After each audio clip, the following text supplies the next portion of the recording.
For thousands of years, we've pondered the meaning of dreams. Dreams offer insight into our subconscious. Dreams help us process emotions and organize our memories. Most of us live our waking lives giving a sort of performance. Whether through dishonesty, embarrassment, or simply by being polite, there are thoughts we do not share.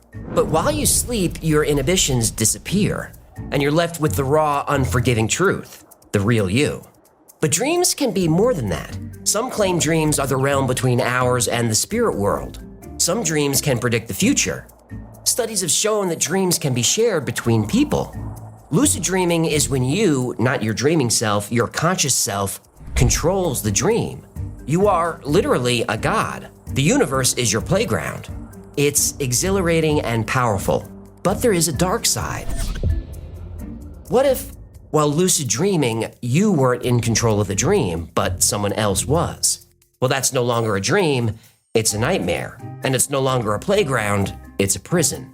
And every night the lights go out, you close your eyes, and he is waiting for you.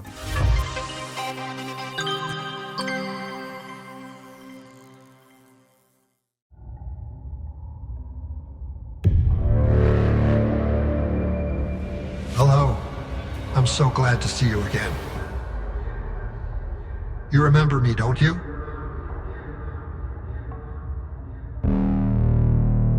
In 2006, Jeannie, a woman living in New York, was at her weekly session with her psychiatrist, Dr. Brian Stone. Jeannie wanted to discuss a recurring dream she was having. Psychiatrists can often help a patient cope with stress by helping them unravel the meaning of a dream, and Jeannie found sharing her dreams comforting. She said each of her dreams were different, but they all had something in common. No matter what was actually happening in her dream, she was visited by a man she didn't know. She called him this man. Now, most of the time, the man would just stand there saying nothing. But once in a while, he would offer words of encouragement. He knew things about her that nobody knew. He'd tell her everything was going to be all right, not to worry, and that he was her friend. Now, recurring dreams are not unusual, but Jeannie found this one very unsettling. Dr. Stone asked her to sketch the man. Often confronting a dream, especially a nightmare, is a way to bring it out of the subconscious and deal with it rationally. Usually the issue is resolved and the nightmares stop. Jeannie drew a man with a round face, short black hair, and a receding hairline. He had prominent eyebrows, a small nose, and very thin lips. Jeannie's session ended, and Dr. Stone set the portrait on his cluttered desk where it lay forgotten for a few days. About a week later, a different patient had finished his session with Dr. Stone. As the man was leaving the office, he caught a glimpse of the drawing on the doctor's desk. He asked where he'd gotten the picture. Of course, Dr. Stone couldn't say, but he did ask why he wanted to know. The patient said, "Well, every night for the past few months, I've been dreaming of this man. He says he's my friend and that I should come with him." Well, Dr. Stone told him not to worry about it and they would discuss it next week. Oh, no service unless the meter's running, huh? I guess not. Frickin' shrinks. The patient left, but Dr. Stone was intrigued. So he scanned the image and emailed it to about a dozen psychiatrists and psychologists that he knew. No more than 90 seconds later, his phone rang. What are dreams and why do we have them? Well, short answer, nobody really knows for sure. There are theories that dreams serve many purposes. One is memory consolidation. Our brains are constantly absorbing stimuli. Dreaming is our brain sorting through all the data, throwing out what we don't need and filing away the good stuff. Dreams also help us prepare for real-life conflict. Now, as far as we know, all mammals dream, and all mammals have an amygdala. This is the part of the brain that processes emotion, especially fear. While sleeping, an animal's brain goes through various dangerous scenarios and prepares them to deal with these situations in real life. You've seen dogs twitch while they're sleeping. They're probably dreaming about chasing something or being chased. You've seen cats dream too. Oh, they're dreaming about how to escape the burlap sack they're in, along with a couple of bricks that's slowly sinking underwater. No. Oh, right, that's my dream about cats. Your brain is dark. Oh, you have no idea. You wouldn't last 5 minutes in here, pal. Well, I wouldn't want to be in there. Good, because you're not invited. Good. Fine. Do you always have to have the last word? No. Cats, dogs, horses, sheep, people. It's a dream all animals share. Chasing something, or more often, being chased. Even birds, fish, reptiles. Every animal has an amygdala or something analogous to it. There's research that shows that dreams can be used for problem solving. Have you ever been stuck in a problem, gone to sleep, and woken up with the answer? I have. Now, nobody knows for sure how this works, but while we sleep, we know the primal parts of our brain are most active.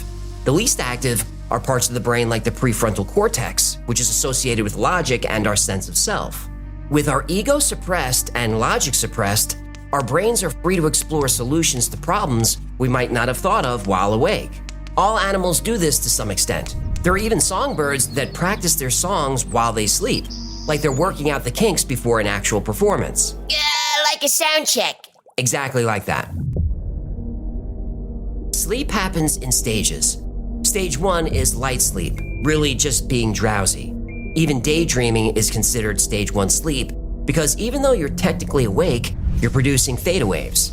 Now during stage 2, you become less aware of your surroundings. Brain waves slow down, your heart rate slows, your body temperature drops. Stage 3 and 4, your brain produces delta waves. During these stages, your body and brain do self-maintenance. And if you wake someone up during stage 3 or 4, they're going to be very drowsy or very cranky. Finally, there's the REM stage. Random eye movement. This happens for the first time about 90 minutes after falling asleep. But you'll go through these phases multiple times a night. And you can dream during any one of them. But each time you go into REM sleep, your dreams become more vivid and more intense. You may not realize it, but most dreams are negative. They're full of anxiety. Our brains try and make us forget these dreams as quickly as possible, and that's a good thing. But this is the land of nightmares, and this is where people kept seeing this man.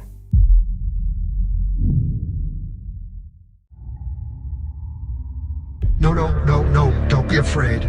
I'm your friend, remember? Your friend. Now, I need you to listen very closely. you have to follow me. Dr. Stone's phone was ringing nonstop. His inbox was flooded. He was being contacted by psychiatrists, psychologists, neurologists, even priests. Dozens of people had reported seeing this man in their dreams. He looks exactly the same, and the story is always the same. He shows up every night, he rarely speaks, he wants something, and he wants you to go somewhere. Now, this had been going on for a couple of months, and although nobody was being threatened, people were terrified.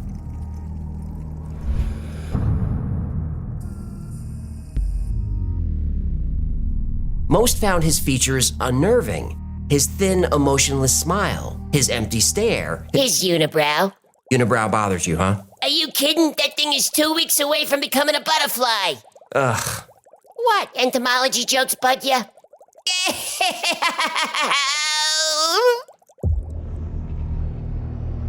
By the end of the week, Dr. Stone had documented 80 cases of people seeing this man in their dreams.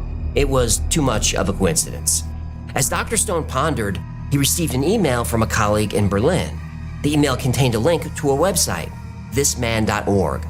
On the site were reports of this man from all over the world. LA, Tehran, Sao Paulo, Rome, Beijing, Barcelona, Stockholm, Paris, New Delhi, Moscow, really everywhere. People were putting up signs asking, "Have you dreamed this man?" And the answer around the world was yes. It seemed as if in every country and every culture around the world, this man was appearing in people's dreams. This man had been seen at least 2,000 times. Nobody knew who he was, but the theories covered everything. People of faith thought he was a religious figure, though whether he was good or evil, they didn't know. A more pragmatic theory said that because there were posters of him everywhere and his image was disturbing, people couldn't help but dream of him. Then there was the darkest theory, the one nobody wanted to talk about. I want to talk about it. Well, remember Project Stargate, where the CIA was using psychics for remote viewing locations around the world? I'll leave a link below. Thanks. The CIA had a sub-project within Stargate, lucid dreaming. Of course they did. They wanted to see if they could communicate with someone who was dreaming and potentially implant thoughts or images into the sleeping person's mind. This is the plot to the movie Inception, you know. I know, but Inception came out in 2010. The CIA project started 20 years earlier in 1991. So now there are a few frightening questions.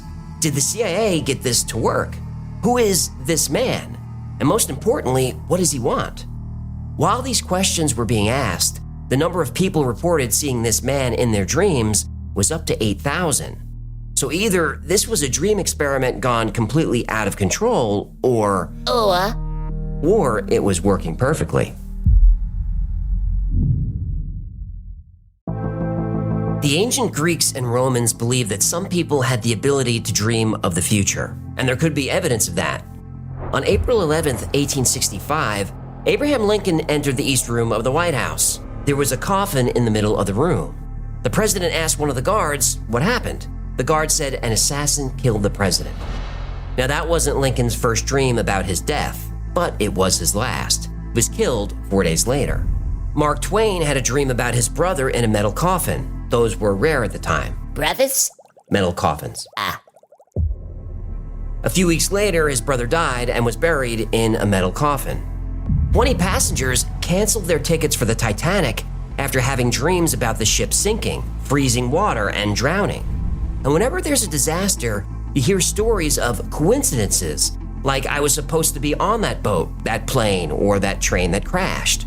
How many stories have you heard from New Yorkers who were supposed to be in or near the World Trade Center on 9/11, but something kept them away? My brother Gino and I had a meeting scheduled 1 block away from Ground Zero that morning, but for some reason they canceled the meeting last minute. Now, considering the time of day, those buildings should have been much more crowded, but they weren't. Lots of people stayed home or were running late that day. Now, it's hard not to believe in the paranormal when you hear stories like this. JoJo Billingsley was a backup singer for Lynyrd Skynyrd. But if I stay here with you, human, things just couldn't be the same. 'Cause I'm as free as a fish now. And this fish you cannot change. Okay.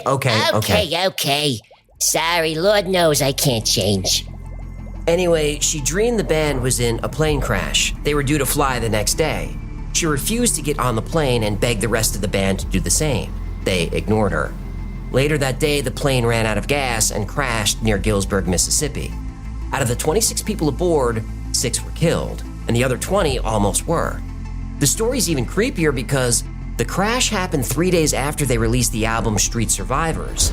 The album cover was later changed, but it was originally the band members surrounded by flames. Now, stories of dream precognition are anecdotal and should be viewed skeptically, but still, the stories can't be ignored. On October 19, 1966, in Aberfan, a small mining village in South Wales, 10-year-old Errol Mae Jones told her mother about her dream. She said, "I dreamt I went to school and there was no school there. Something black had come down all over it." 2 days later, the top of the mine collapsed and caused a landslide. 140,000 cubic yards of water, coal, and mud poured into the village and covered the school. 116 children and 28 adults were killed, including 10-year-old Errol Mae Jones. Psychiatrist John Barker heard about the young girl's prediction. Barker visited the site and learned that a number of people had dreams about the landslide before it happened. This led him to form the British Premonitions Bureau. He would document this and other events where dreams preceded them. Barker found 2 people who could predict events with remarkable accuracy. The first was Alan Hencher. Alan was from Aberfan and dreamed of the coal mine disaster. Alan called Barker in a frenzy one evening. He said he saw a plane crash over mountains. There were 124 people killed. 9 days later, a Britannia passenger aircraft carrying 130 people was flying in bad weather. It tried to land in Cyprus. Visibility was poor.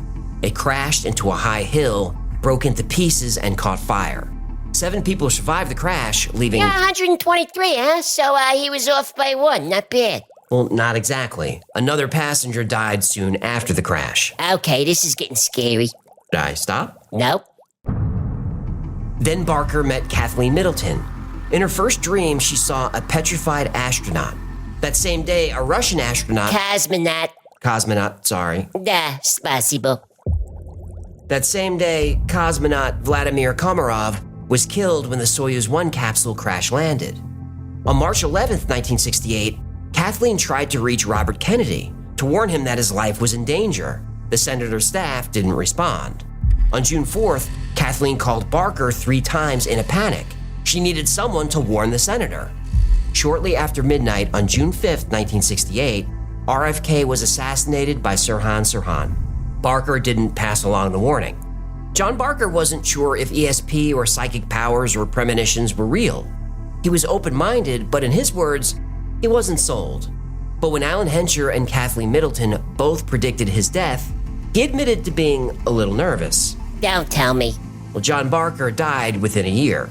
Brain hemorrhage. He was only 42 years old. You told me.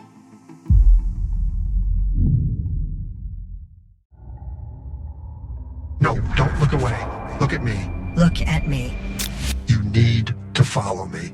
It's for your own safety. That's right. That's right. Come with me. Remember, I'm your friend. In 2015, the creator of the site thisman.org gave an interview to Vice. Andrea Nutella said he first dreamt of this man in the winter of 2008. The man asked him to create the website to try and discover his identity. Andrea used facial composite software, like a police sketch artist might use. He then sketched the man from his dreams. Round face, thick eyebrows, thin lips, thinning hair. An actual person that looked like this man was never identified. But Andrea received thousands of letters and emails from people who also saw him in their dreams. Starting when I was 7, I had the exact same dream for 10 years. I'm 17 now, and I have become very familiar with this man, although I do not have very nice dreams about him. I dreamed that he's leaning over me and making a strange noise, almost as if he was growling at me. And on his shirt is a gold round pendant that is molded into the gold, "Go North." Other nights, he would be standing across my bedroom, staring at me. When I saw the pictures on this website, I started crying out of fear. He never spoke to me. He only made weird noises. September 2nd, 2013. Palm Beach, Australia. The behavior of this man varied from witness to witness. Some people had romantic fantasies about him. Ugh. Don't judge. Sorry, I don't mean to yuck your yum. He just scares me. He scared a lot of people. Some people dreamt of this man scaring, chasing, kidnapping, and sometimes killing the dreamer. I dreamt of this man. He was following me through a park in the dead of night. I started running. He easily kept the same pace as me. He gave a small groan and sped up until he was in front of me. He put his hand out, stopping me from running. He pulled me close to him, but he only spoke a few words. I think about them every night. On April 9th, 2021, go north. It's the only way to survive. After saying this, the man ran away. I tried to catch up to him to ask more, but I couldn't keep up. March 7th, 2013, Utah. Some encounters with this man were vivid and violent. I dreamt of this man when I was in the 10th grade. A few feet away from me, there was a television set. Then this man showed up on the screen. I begged him not to harm me. He didn't change his blank expression or speak. He slit my throat. And I woke up. I see, that makes sense. He looks kind of stabby. Yeah, there's no question. Something about his appearance is unsettling. Now, most people reported him giving them cryptic life advice, though it was hard for the witnesses to be specific because this man rarely spoke. Even when he did speak, people had trouble describing his voice. Some said it was high-pitched. Others said he had a deep voice. Many people said he sounded like multiple voices layered on top of each other. Despite the differences in the stories, there were some recurring themes in his messages. He would often tell dreamers to go north, or ask that they follow him somewhere if they want to survive. I dreamt of this man. A couple of years ago, I had to see a therapist because I was having reoccurring dreams about this middle-aged man who kept attacking me. He never said anything. I woke up soaking wet in sweat every night. I was put on triazole to help me get through the nights. I also have a dream where someone is always telling me to go north. I got it tattooed on my ankle because I swore it meant something. I'm almost positive this man is the one who comes to see me in my dreams. January 9th, 2011, Fort Lauderdale, Florida. As Andrea did more research, he found evidence of people dreaming of this man going back at least 30 years. And there is a theory that dreams are more than disjointed images, that dreams are glimpses into other realities. Andrea describes this man as a traveler stuck out of time, a place between dimensions. Now maybe there's a reality where we all see this man. Maybe he's someone important, a spiritual figure, a leader, a god. Nobody knows. But now that you've seen a picture of this man, your brain can't help but look for him. Oh, great. But witnesses claim he knows who's looking for him. So don't be surprised if tonight you find him, or rather, he finds you.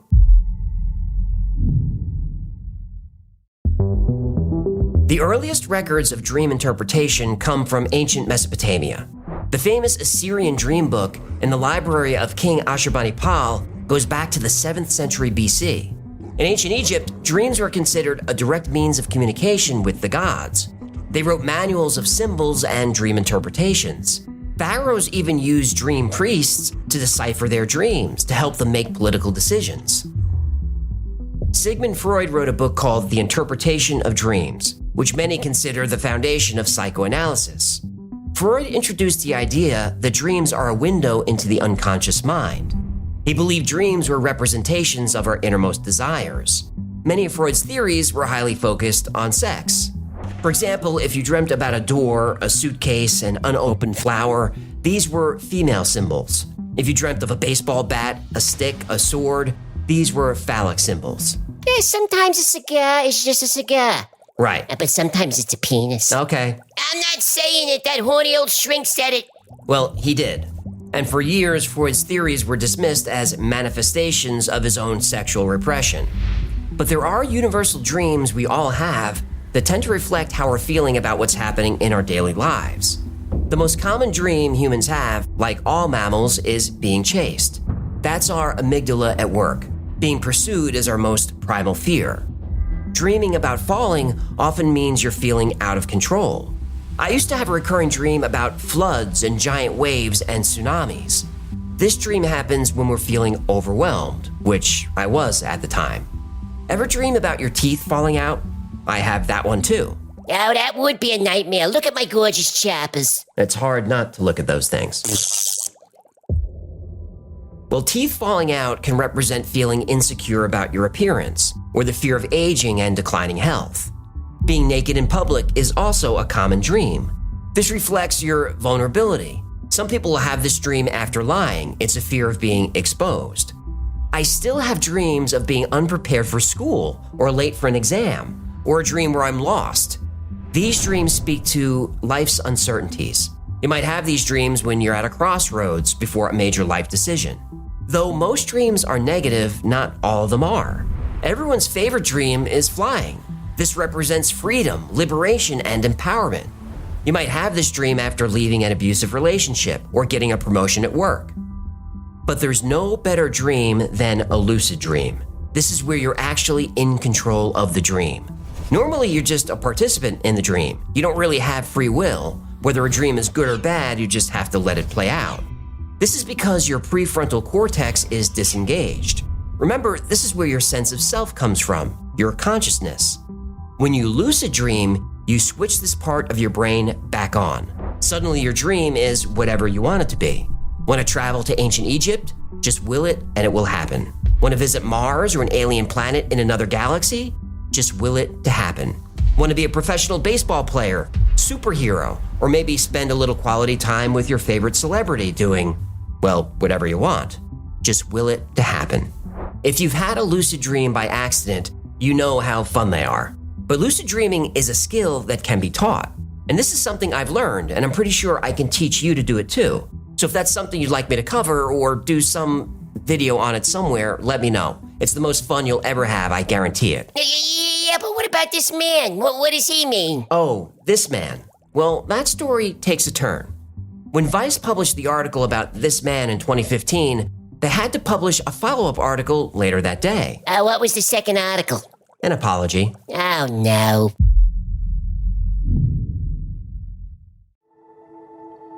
On January 15th, 2015, Vice published an article about this man. A person seen by thousands of people in their dreams.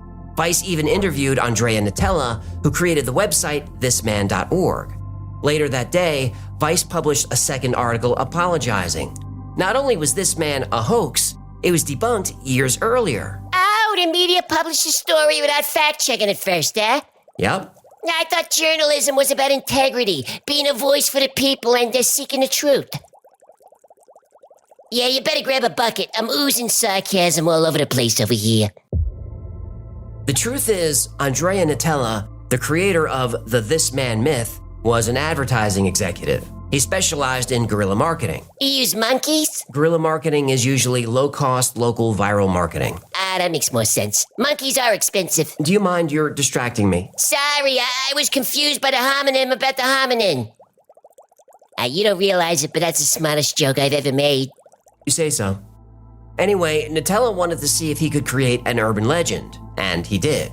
He made up the origin story of the New York psychiatrist, then he built the website. On the site were flyers you can download and print, and people were encouraged to post flyers in their neighborhoods, and they did, everywhere. Flyers turned up all over the world in 35 different languages. The website is still up and doesn't mention it's a hoax, though Nutella later admitted he made the whole thing up. He said the picture of this man is a sketch based on his father as a young man. Now, even though the story was debunked, when he was interviewed by Vice, Nutella couldn't help himself. He stuck to the story, and Vice fell for it. The media's fallen for quite a few hoaxes the past few years, huh? Yeah, I've noticed. If this man is a hoax, what about the 8,000 people saying they saw him in their dreams? Were they lying? Well, probably not all of them. Suggestion is a powerful thing. And there's something about the image of this man that's haunting and memorable. And now that you've seen this video, there's a chance you'll encounter this man in your dreams. And if that happens, there's only one thing you can do. Go north. Sweet dreams.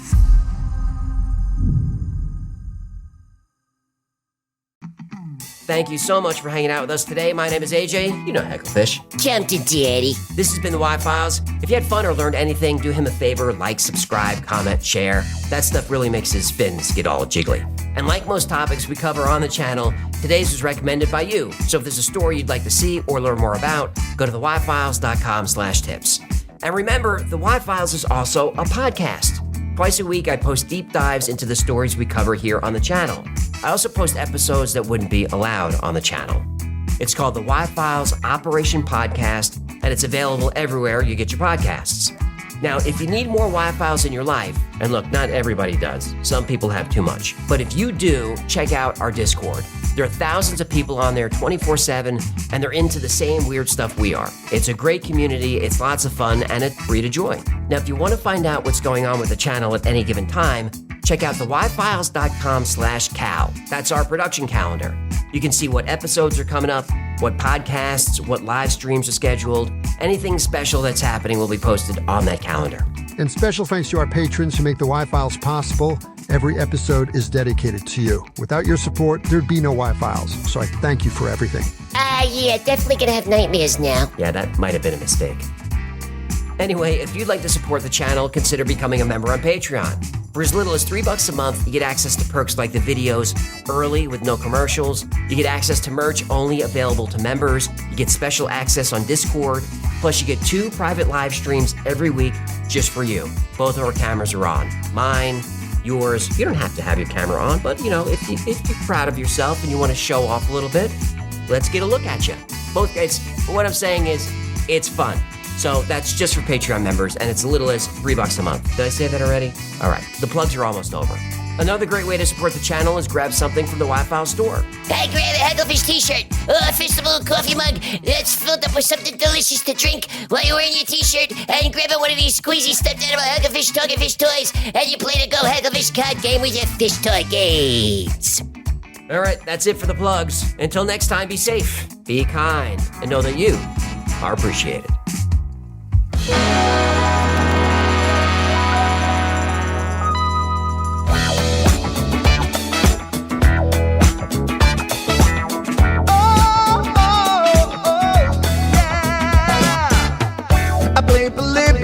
In Area 51, a secret code inside the Bible said I would. I love my UFOs and paranormal fun, as well as music, so I'm singing it like I should. But then another conspiracy theory becomes the truth, my friends, and it never ends. No, it never ends.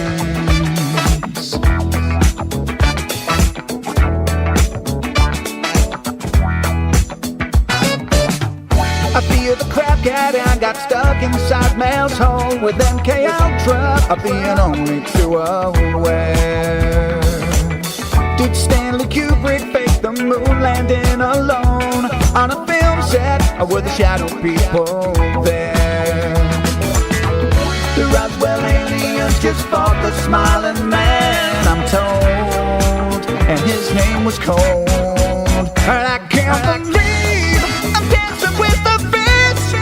Hagglefish on Thursday nights with AJ2, and the Wi-Fi's helping me all through the night.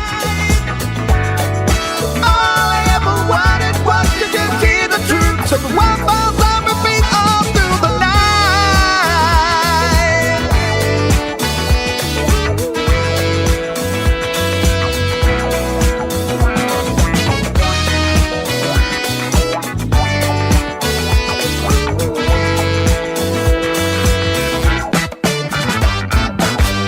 The Mothman sightings and the solar storm still come to Agatha, the secret city underground.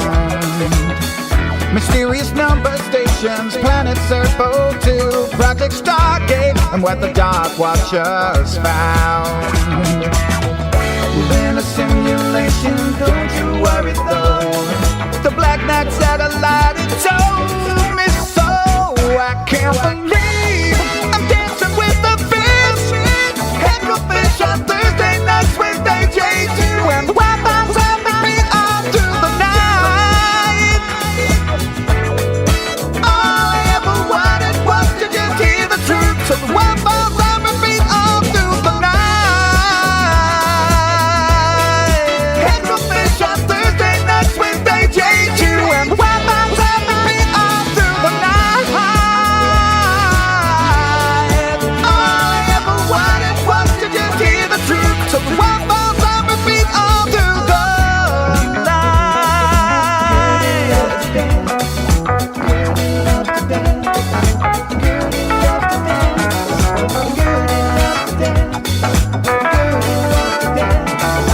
Gertie loves to dance.